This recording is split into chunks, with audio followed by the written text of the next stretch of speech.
Assalamualaikum warahmatullahi wabarakatuh. Halo semuanya, perkenalkan nama saya Novi Siti Hoiriati. Saya dari kelas PAI 3A. Di sini saya akan menjelaskan rangkuman materi dari pertemuan pertama sampai pertemuan ketujuh dalam mata kuliah praktik ibadah.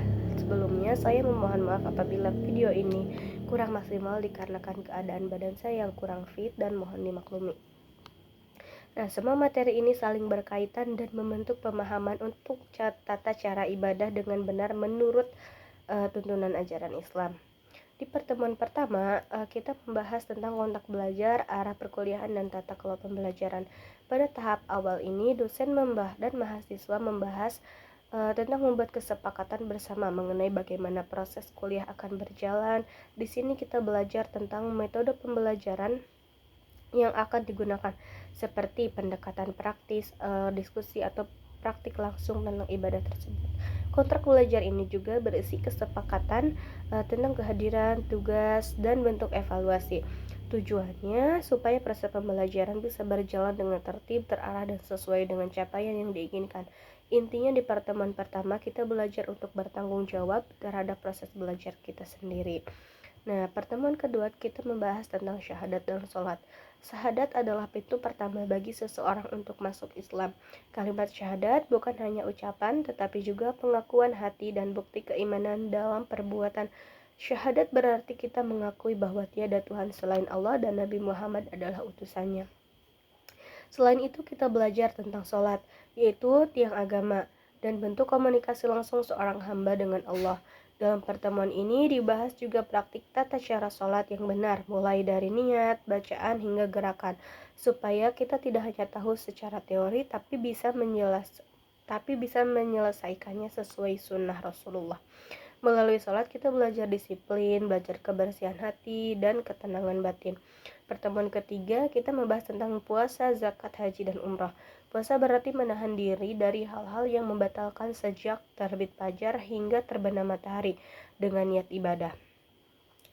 Puasa bukan cuma menahan lapar dan haus, tapi juga menahan dari perbuatan yang buruk.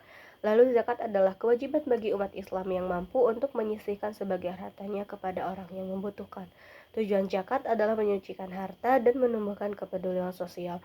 Kemudian haji dan umroh adalah ibadah menuju Baitullah di Mekah.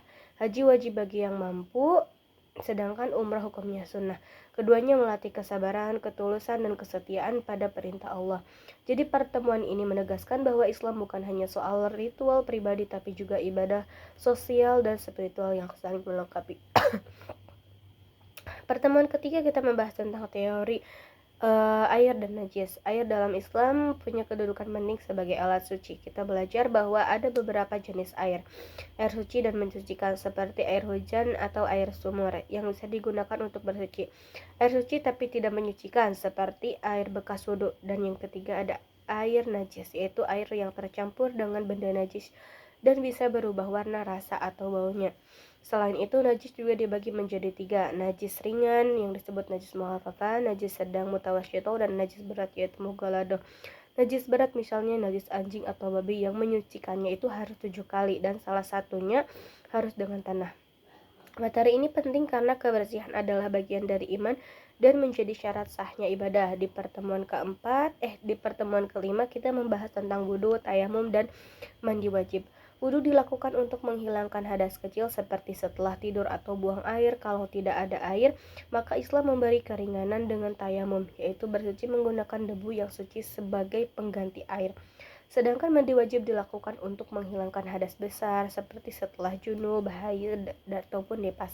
Dari sini kita belajar bahwa Islam adalah agama yang fleksibel, memudahkan umatnya tanpa mengabaikan kebersihan dan kesuciannya. Di pertemuan ke-6 kita membahas tentang haid, istihadah, wiladah, dan nifas. Keempatnya adalah kondisi biologis yang dialami oleh perempuan dan punya hukum khusus dalam ibadahnya. Haid adalah darah yang keluar secara alami setiap bulan. Istihadah adalah darah penyakit di keluar masa haid.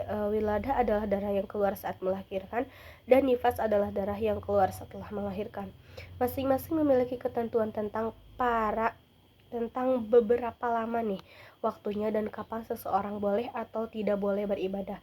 Materi ini sangat penting karena menunjukkan betapa Islam memperhatikan kondisi fisik dan kesehatan perempuan dalam pelaksanaan ibadah. Di pertemuan ke-7, kita membahas tentang teori nikah yang sudah kita praktikkan langsung kemarin. Nikah dalam Islam adalah akad yang menghalalkan hubungan antara laki-laki dan perempuan untuk membentuk keluarga sakinah, mawadah, dan warahmah. Dalam pernikahan ada rukun dan syarat yang harus dipenuhi, yaitu adanya calon suami, adanya calon istri, adanya wali, doa orang saksi, ijab kabul, dan tentunya ada mahar.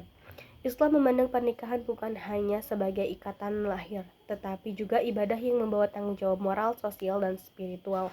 Pernikahan menjadi sarana menjaga kehormatan keturunan dan membangun masyarakat yang berakhlak.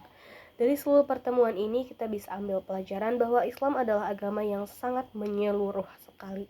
Ia mengatur kehidupan manusia dari hal yang paling kecil seperti bersuci hingga hal besar seperti membangun rumah tangga. Semua itu bertujuan untuk membentuk manusia yang bersih, beriman, berakhlak, dan bertanggung jawab terhadap Allah serta sesamanya. Mungkin itu saja yang dapat aku sampaikan. Semoga bisa bermanfaat dan menambah pemahaman bagi kita semuanya. Sekali lagi mohon maaf apabila banyak kurangnya. Ditutup. Wassalamualaikum warahmatullahi wabarakatuh.